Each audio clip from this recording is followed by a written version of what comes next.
नंदेश्वर बोले, इस प्रकार विनम्र ब्रह्मा तथा विष्णु पर अनुग्रह करके भगवान शंकर ने उनके जो सैन्य दल परस्पर युद्ध में मारे गए थे उन्हें अपनी अमृत शक्ति से जीवित कर दिया। उस दोनों ब्रह्मा और विष्णु की मूढ़ता और पारस्परिक बैर को मिटाने के लिए भगवान शंकर उन दोनों से कहते हैं, मेरे दो रूप हैं, सकल और निष्फल। दूसरे किसी के ऐसे रूप नहीं हैं, अतः मेरे अतिरिक्त अन्य सब अनिश्वर हैं। हे प्रभु, पहले मैं स्तंभ रूप से प्रकट हुआ, फिर अपने साक्षात रूप से ब्रह्म भाव मेरा निष्फल रूप और महेश्वर भाव सकल रूप है।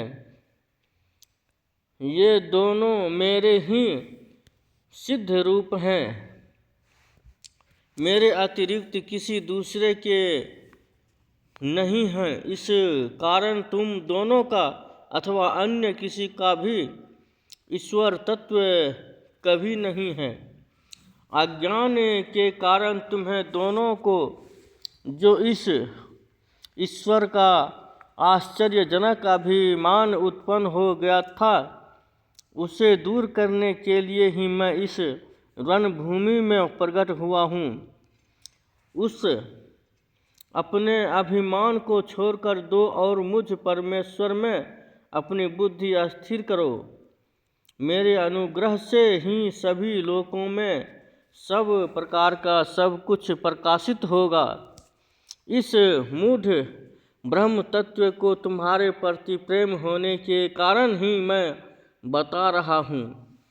मैं ही परब्रह्म हूँ, कल सगुण और सकल निर्गुण, ये दोनों मेरे ही स्वरूप हैं। मेरे स्वरूप ब्रह्म रूप होने के कारण मैं ईश्वर भी हूँ।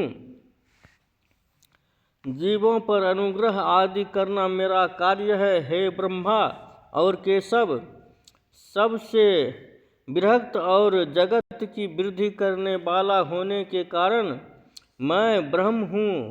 हे प्रभु, सर्वत्र समरूप से स्थित और व्यापक होने से मैं ही सबका आत्मा हूँ।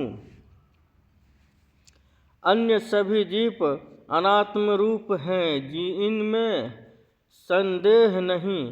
सर्ग से लेकर अनुग्रह तक आत्मा या ईश्वर भिन्न जो जगत संबंधित 5 कृत्य हैं, वे सदा मेरे ही हैं। मेरे अतिरिक्त दूसरे किसी के नहीं हैं, क्योंकि मैं ही सबका ईश्वर हूँ।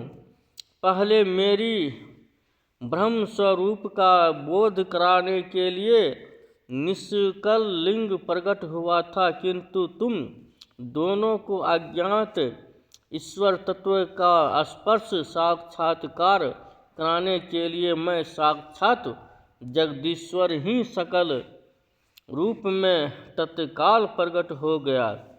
अतः मुझ में जो ईश्वर तत्व है उसे ही मेरा सकल रूप जानना चाहिए, तथा जो यह मेरा निष्कल स्तंभ है वह मेरे ब्रह्म स्वरूप का बोध कराने वाला है।